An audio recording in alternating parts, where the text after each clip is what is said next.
মদিনার আকাশে তখনও হালকা অন্ধকার। মসজিদে নববীর মিনারে ধ্বনিত হচ্ছে ফজরের সুমধুর আজান। আজ যে ঈদুল ফিতরের সকাল। হজরত আনাস রাদিয়াল্লাহু তাআলা আনহু মনে মনে বললেন, চলুন দেখে আসি আমাদের রাসূল সাল্লাল্লাহু আলাইহি ওয়াসাল্লাম আজ কি করছেন। তিনি ধীরে ধীরে নবীজির ঘরের দিকে এগিয়ে গেলেন।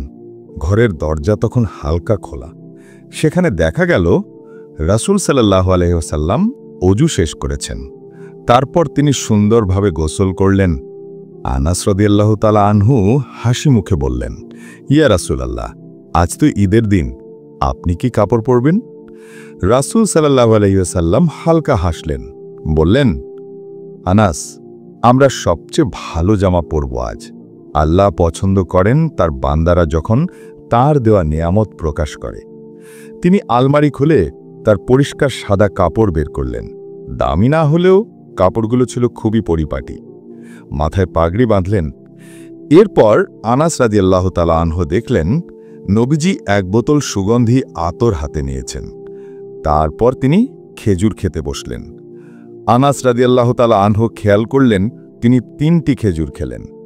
আনাস রাদিয়াল্লাহু তাআলা আনহু বললেন, আপনি 3টি খেজুর খেলেন কেন ইয়া রাসূলাল্লাহ? নবীজি বললেন, হ্যাঁ আনাস, ঈদুল ফিতরের দিনে ঈদগাহে যাওয়ার আগে কিছু খাওয়া ভালো, আর আমি বিজোড় সংখ্যা পছন্দ করি। এরপর রাসূলুল্লাহ সাল্লাল্লাহু আলাইহি ওয়াসাল্লাম তার সাহাবীদের নিয়ে রওনা হলেন ঈদগাহের দিকে। অন্যদিকে ঈদের সেই ভোর হঠাৎ কিছু ছেলে মেয়ে খেলতে খেলতে চলে আসে হযরত হাসান রাদিয়াল্লাহু তাআলা আনহু আর হুসেন রাদিয়াল্লাহু তাআলা আনহুর বাড়ির সামনে।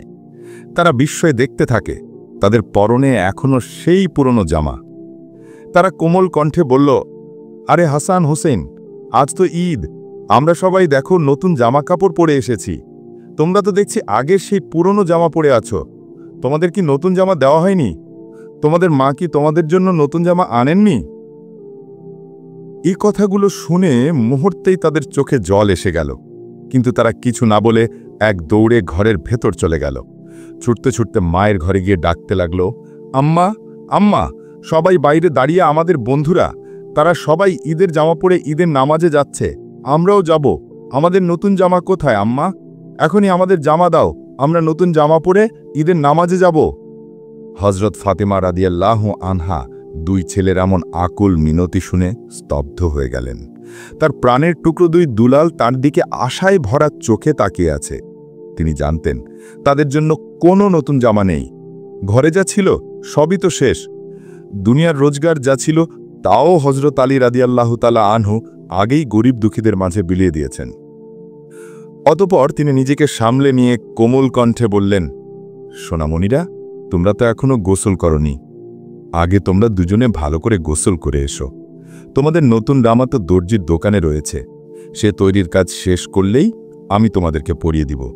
তারপরেই তোমাদেরকে সুগন্ধি মেখে দিব। তারপর তোমরা ঈদের নামাজে যাবে। এখন যাও, আগে গোসল করে আসো। মায়ের মুখের কথায় হাসান হোসেন রাদিয়াল্লাহু আনহু উচ্ছ্বসিত হয়ে গেল। 2 শিশু ছুটে চলে গেল গোসল করতে। তাদের নিষ্পাপ মন বুঝল না মায়ের কষ্ট। হযরত ফাতিমা রাদিয়াল্লাহু আনহা তিনি আর নিজেকে ধরে রাখতে পারলেন না। দরজার আড়ালেই বসে পড়লেন সেজদায়। কেঁদে কেঁদে আল্লাহর কাছে ফরিয়াদ জানাচ্ছিলেন। চোখের জলে তার জায়নামাজ ভিজে যাচ্ছিল। তিনি বলছিলেন, হে আমার রব, তুমি ছাড়া আমার আর কেউ নেই। তুমি আমার দুলালদের জন্য ব্যবস্থা করো। আমি যে কথা দিয়েছি সেটা পূরণ না হলে আমি সন্তানদের কাছে কি বলবো? হে আল্লাহ, আমার মুখে যেন মিথ্যের ছাপ না পড়ে, তাদের কোমল হৃদয় যেন কষ্ট না পায়। হে আমার প্রতিপালক, তোমার দয়া ছাড়া আমার কোনো উপায় নেই। ফাতিমা রাদিয়াল্লাহু তাআলা আনহা তখনও সেজদায় কাঁদছেন। তার চোখ বন্ধ। তিনি আল্লাহর কাছে এতটাই নিবেদিত হয়ে গিয়েছিলেন যে আশেপাশের সব কিছু ভুলে গিয়েছেন। ঠিক তখনই হঠাৎ তিনি শুনতে পেলেন ছোট ছোট পায়ের শব্দ। তিনি মাথা তুলে দেখলেন দরজা দিয়ে ঢুকছে তার প্রাণের টুকরো 2 ছেলে, হাসান ও হোসেন রাদিয়াল্লাহু আনহু। তাদের দুজনেরই মুখে এক অদ্ভুত আনন্দের হাসি। হাতে তারা ধরে আছে ঝকঝকে সুন্দর নতুন জামা কাপড়। ফাতেমা রাদিয়াল্লাহু আনহা বিস্ময়ে তাকিয়ে থাকলেন কিছুক্ষণের জন্য। তিনি বুঝতে পারলেন না কি ঘটছে। তারপর তিনি তাদের কাছে এগিয়ে গেলেন। মমতাময়ী মাতৃস্নেহে জড়িয়ে ধরে কোমল কণ্ঠে জিজ্ঞেস করলেন, সোনামণিরা, বলো তো এই জামা কাপড় তোমাদের হাতে কোথা থেকে এলো? দুই ভাই হাসতে হাসতে মায়ের মুখের দিকে তাকিয়ে বলল, আম্মা, আমরা গোসল শেষ করে যখন ঘর থেকে বেরোচ্ছিলাম তখন হঠাৎ করে একজন মানুষ আমাদের সামনে এসে দাঁড়ালেন। তিনি বললেন, হাসান, হোসেন, একটুখানি দাঁড়াও। আমরা দাঁড়িয়ে গেলাম। তিনি বললেন, আমি দর্জির দোকান থেকে এসেছি, তোমাদের নতুন জামা কাপড় তৈরি হয়ে গেছে, এই নাও তোমাদের জামা কাপড়। তিনি আমাদের হাতে এগুলো দিয়ে দিলেন। তারপর আর তাকালাম না, দৌড়ে তোমার কাছে চলে এলাম আম্মা। কিছুক্ষণ পর হযরত আলী রাদিয়াল্লাহু আনহু ঘরে ফিরে এলেন এবং দরজায় কড়া নাড়লেন। হযরত ফাতেমা রাদিয়াল্লাহু আনহার দরজা খুলে দিলেন। হযরত আলী রাদিয়াল্লাহু আনহু ঘরে প্রবেশ করে দেখলেন তার দুই ছেলে হাসান ও হোসেন ঝকঝকে নতুন জামা কাপড় পরে ঈদের নামাজে প্রস্তুতি নিচ্ছেন। তিনি অবাক হয়ে তাদের দিকে তাকালেন, অবিশ্বাস্য বিস্ময়ে বললেন, হাসান, হোসেন, এত সুন্দর জামা কাপড় কোথা থেকে পেলে তোমরা? এসব জামা আমি তো কিছু কিনিনি, এসব জামা কি তোমাদের মা কিনে দিয়েছে? এরপর তিনি ফাতেমা রাদিয়াল্লাহু আনহার দিকে তাকালেন, প্রশ্নবোধক চোখে জিজ্ঞেস করলেন, ফাতেমা, তুমি কিভাবে এসবের ব্যবস্থা করলে? আমাদের ঘরে তো কিছুই নেই, জামা কাপড় কেনার মতো অর্থও ছিল না। তখন ফাতেমা রাদিয়াল্লাহু আনহা তার মাথা নিচু করে সবকিছু খুলে বললেন। তিনি জানালেন কিভাবে সন্তানেরা জামা কাপড় চাইল, কিভাবে তিনি মিথ্যে সান্ত্বনা দিলেন, কিভাবে তিনি জায়নামাজে বসে আল্লাহর দরবারে কেঁদে কেঁদে দোয়া করলেন এবং কিভাবে হাসান ও হোসেন ফিরে এসে এই জামা কাপড়ের কথা জানালো। সব শুনে হযরত আলী রাদিয়াল্লাহু আনহুর চোখ ছলছল করে উঠল।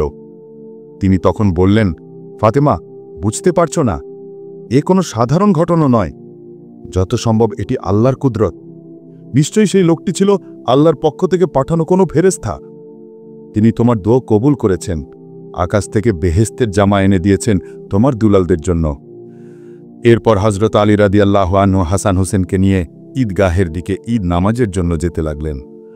অন্যদিকে নবীজিও ঈদগাহে পৌঁছে ঈদের নামাজ পড়ালেন। নামাজ পড়ানোর পর তিনি উঠে দাঁড়ালেন মিম্বরে। রাসূলুল্লাহ সাল্লাল্লাহু আলাইহি ওয়াসাল্লাম বললেন, হে মদিনার মানুষ, তোমরা তাকওয়া অবলম্বন করো, আল্লাহকে ভয় করো। আজকের দিনটা শুধু আনন্দের নয়, দায়িত্বেরও। তিনি থেমে গিয়ে চারিদিকে তাকালেন, সবাই মনোযোগী। তারপর বললেন, যাকাতুল ফিতর দাও, এটা গরিবদের খাবারের ব্যবস্থা, যাতে তারা ঈদের দিনে ক্ষুধার্ত না থাকে।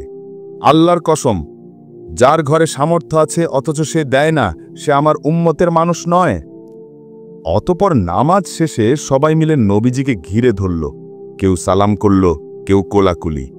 রাসূলুল্লাহ সাল্লাল্লাহু আলাইহি ওয়াসাল্লাম সবার সঙ্গে হাসি মুখে কথা বললেন। একজন সাহাবী জিজ্ঞেস করলেন, ইয়া রাসূলাল্লাহ, আজ আপনি যে রাস্তা ধরে আসলেন, ফিরবেন কি একই পথে? নবীজি মাথা নাড়লেন, না, আমি তা করব না। আমি অন্য রাস্তা দিয়ে ফিরব, যাতে আরও বেশি মানুষের সাথে সাক্ষাৎ হয়, আর রাস্তা দুটিও সাক্ষী হয় আমাদের ঈদের নামাজের। ঈদের সেই দিন মদিনায় অন্যরকম আনন্দ। রাসূলুল্লাহ সাল্লাল্লাহু আলাইহি ওয়াসাল্লামের নির্দেশে সবাই একে অন্যের খোঁজ নিচ্ছেন, একে অপরকে সালাম দিচ্ছেন, কোলাকুলি করছেন। কিন্তু এমন আনন্দঘন পরিবেশে একজনের চোখে অশ্রু। তিনি আর কেউ নন, ইসলামের দ্বিতীয় খলিফা, আল্লাহর ভয়ে আশঙ্কায় কাঁপা এক মনীষী হযরত ওমর ইবনুল খাত্তাব রাদিয়াল্লাহু আনহু।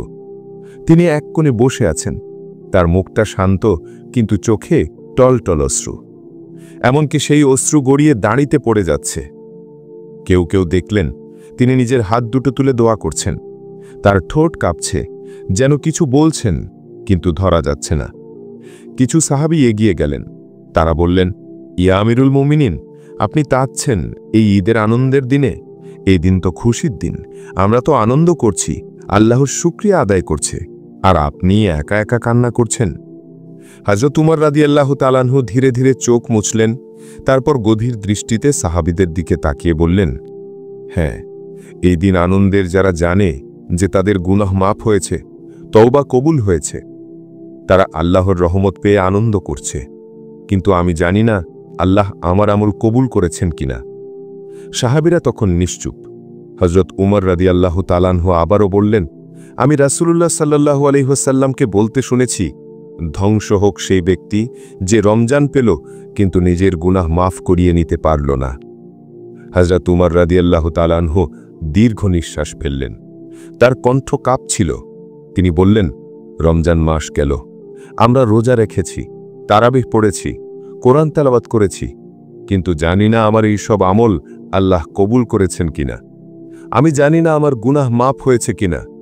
যদি আমার গুনাহ মাফ না হয় তবে কিভাবে আমি আনন্দ করব, কিভাবে ঈদের নতুন কাপড় পরব, কিভাবে কোলাকুলি করব, যখন জানি না আল্লাহ আমার জন্য কি নির্ধারণ করেছেন। সাহাবীরা তখন স্তব্ধ হয়ে গেল। সবাই মাথা নিচু করলেন। তারা বললেন, সত্যি তো, আমরা জানি না রমজানে আমাদের আমল কবুল হলো কিনা। আমরা না জেনেই ঈদের আনন্দে মেতে আছি। হযরত ওমর রাদিয়াল্লাহু আনহু দুহাত তুলে আবারও বললেন, হে আল্লাহ, তুমি আমাদের মাফ করে দাও, আমাদের আমল কবুল করে নাও। আমাদের সেই মানুষদের দলে রেখো না যারা রমজান পেল কিন্তু নিজের গুনাহ মাফ করিয়ে নিতে ব্যর্থ হল। অন্যদিকে রাসূলুল্লাহ সাল্লাল্লাহু আলাইহি ওয়াসাল্লাম ঈদের নামাজ শেষ করে সাহাবীদের নিয়ে ঘরের দিকে ফিরছেন। ফেরার পথেই তিনি সাহাবীদের বললেন, যাও দেখে এসো কারো ঘর কি ফাঁকা। ঈদের দিনে কোনো ঘরে যেন খাবার না থাকে, এটা আমি চাই না। নবীজির কথা শুনে সকল সাহাবীরা বেরিয়ে পড়লেন মদিনার সকল বাসিন্দাদের খোঁজ খবর নিতে। তারা দরজায় দরজায় গিয়ে ডাক দিতে লাগল, তোমাদের ঘরে খাদ্য আছে তো? কোনো কিছুর প্রয়োজন আছে কি? যাদের ঘরে খাদ্যের সামান্য সংকট দেখা দিল, সঙ্গে সঙ্গে তারা নিজের ঘর থেকে নিয়ে এলো রুটি, খেজুর, মধু, পানি। কারো ঘরে খেজুরের ঝুড়ি ভর্তি করে রেখে এলো, কেউ বা নিজের পশু জবাই করে তার গোশত বিলিয়ে দিল। এভাবেই সকলের বাড়িতে খাদ্য পৌঁছে দেওয়া হলো। এরপর রাসূলুল্লাহ সাল্লাল্লাহু আলাইহি ওয়াসাল্লাম তার আদরের কন্যা হযরত ফাতেমা রাদিয়াল্লাহু তাআলা আনহা এর বাড়ির দিকে যেতে লাগলেন। সেখানে পৌঁছে রাসূলুল্লাহ সাল্লাল্লাহু আলাইহি ওয়াসাল্লাম দরজায় এসে সালাম দিলেন, আসসালামু আলাইকুম ইয়া আহলাল বাইত। বাড়ির ভেতর থেকে হাসিমাখা কণ্ঠে উত্তর এলো, ওয়ালাইকুম আসসালাম ইয়া রাসূলুল্লাহ। হযরত ফাতেমা রাদিয়াল্লাহু তাআলা আনহা তখন দরজার কাছে এসে দাঁড়ালেন। তার চোখে খুশি। তিনি বললেন, আব্বাজান, আপনি এসে গেছেন, আমরা আপনার জন্য খাবার তৈরি করেছি। তিনি রাসূলুল্লাহ সাল্লাল্লাহু আলাইহি ওয়াসাল্লামকে ভেতরে নিয়ে গেলেন। ঘরের মাঝখানে মাটির পাত্রে খেজুর, রুটি আর এক হাঁড়ি গোশত রান্না করা আছে। রাসূলুল্লাহ সাল্লাল্লাহু আলাইহি ওয়াসাল্লাম তাকিয়ে হাসলেন। তারপর তিনি খাবারের দিকে তাকিয়ে বললেন, ফাতিমা, খুব সুন্দর করেছ, কিন্তু একটু দেখো তো আমাদের আশেপাশের ঘরগুলোতে খাবার আছে তো? ফাতিমা অবাক হয়ে বললেন, আব্বাজান, আমি জানি না, কিন্তু এখনই খোঁজ নিতে হাসান হুসাইনকে পাঠিয়ে দিচ্ছি। রাসূলুল্লাহ সাল্লাল্লাহু আলাইহি ওয়াসাল্লাম মৃদু গলায় বললেন, ফাতেমা, এটা ঈদের দিন, এমন দিন যেদিন কেউ অভুক্ত থাকতে পারে না। হযরত ফাতেমা রাদিয়াল্লাহু তাআলা আনহা খোঁজ নিতে হাসান হুসাইনকে পাঠিয়ে দিলেন। হাসান হুসাইনও সঙ্গে সঙ্গে দৌড় দিলেন।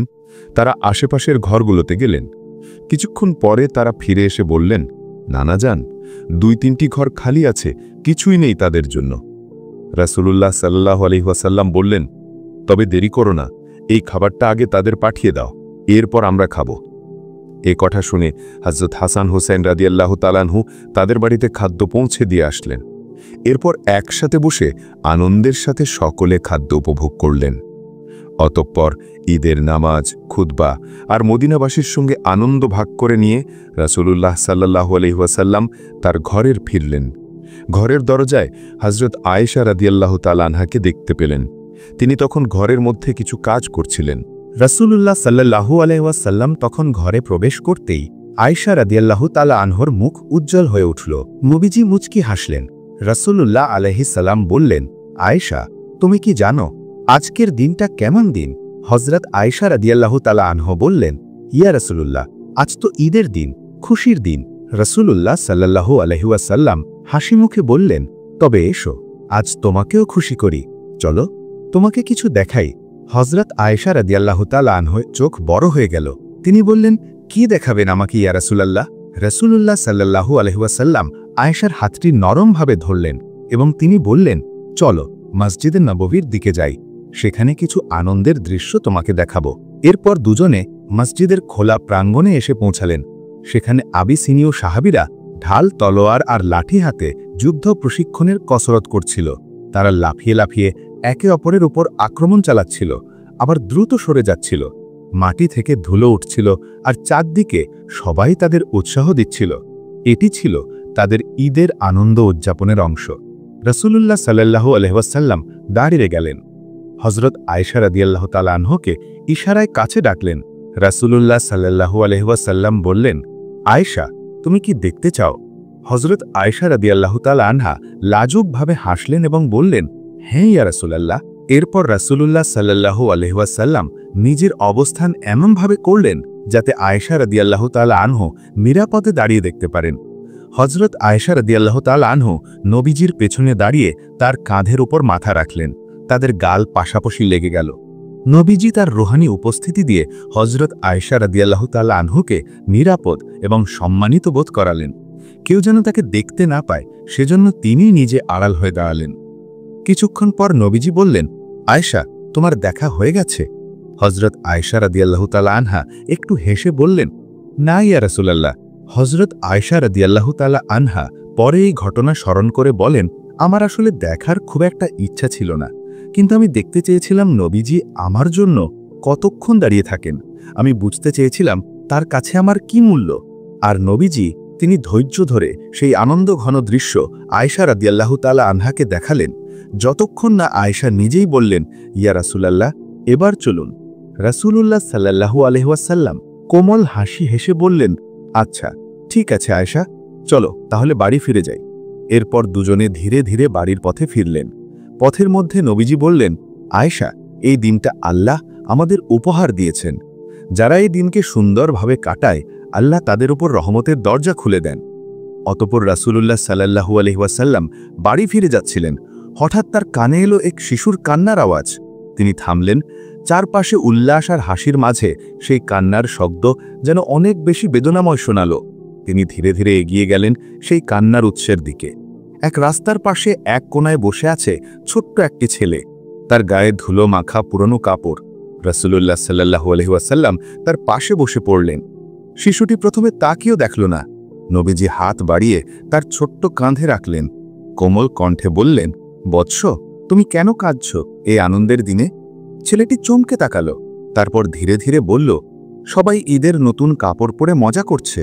তাদের মা বাবা আছে, তাদের বাড়ি আছে, কিন্তু আমার মা বাবা কেউ নেই।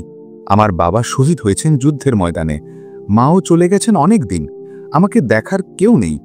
এ কথা শুনে নবীজির হৃদয় ব্যথিত হয়ে ওঠে। রাসূলুল্লাহ সাল্লাল্লাহু আলাইহি ওয়াসাল্লাম শিশুটির মাথায় হাত বুলিয়ে দিলেন। তারপর কোমল কণ্ঠে বললেন, বৎস, তুমি কি খুশি হতে চাও? ছেলেটি কিছুটা অবাক হয়ে নবীজির মুখের দিকে তাকালো। তারপর ধীরে ধীরে বলল, আপনি কে? রাসূলুল্লাহ সাল্লাল্লাহু আলাইহি ওয়াসাল্লাম মৃদু হাসলেন, আমি মুহাম্মদ, আল্লাহর রাসূল। এসো আমার সঙ্গে। আজ থেকে আমি তোমার পিতা, হযরত আয়েশা তোমার মাতা, ফাতিমা তোমার বোন, আর হাসান আর হোসেন হবে তোমার খেলার সাথী। শিশুটির মুখ তখন আনন্দে ঝলমল করে উঠল। চোখের পানি শুকিয়ে গেল। সে উঠে দাঁড়ালো এবং নবীজির হাত ধরল। রাসূলুল্লাহ সাল্লাল্লাহু আলাইহি ওয়াসাল্লাম তাকে কোলে তুলে নিলেন। নবীজি নিজ হাতে তাকে বাড়ি নিয়ে গেলেন। হযরত আয়েশা রাদিয়াল্লাহু তাআলা আনহা তখন ঈদের খাবার প্রস্তুত করছিলেন। নবীজি বললেন, আয়েশা, দেখো আমাদের নতুন সন্তান এসেছে, তাকে আজকের ঈদের খাবার দাও, তাকে সাজাও। হযরত আয়েশা রাদিয়াল্লাহু তাআলা আনহা মুখে হাসি নিয়ে ছেলেটিকে নিয়ে গেলেন। তার গায়ে নতুন জামা পরালেন, মাথায় সুন্দর করে পাগড়ি বেঁধে দিলেন, তাকে গোসল করিয়ে পরিপাটি করলেন। তারপর তাকে হাসান ও হোসেনের সঙ্গে খেলতে পাঠালেন। তারা তাকে নিয়ে খেলতে লাগলো, দৌড়াতে লাগলো। রাসূলুল্লাহ সাল্লাল্লাহু আলাইহি ওয়াসাল্লাম তাকে কাছে টেনে বললেন, দেখো, আজ তুমি একা নও, তুমি আমাদের পরিবারের একজন। আল্লাহ তোমাকে ভালোবাসেন। সেদিন মদিনার রাস্তার সেই কান্না থেমেছিল আর জন্ম নিয়েছিল এক নতুন পরিবার। নবীজি আমাদের শিখিয়ে দিলেন, ঈদ শুধু নিজের জন্য নয়, বরং অন্যের দুঃখ দূর করার দিন। এই ছিল আজকের ভিডিও।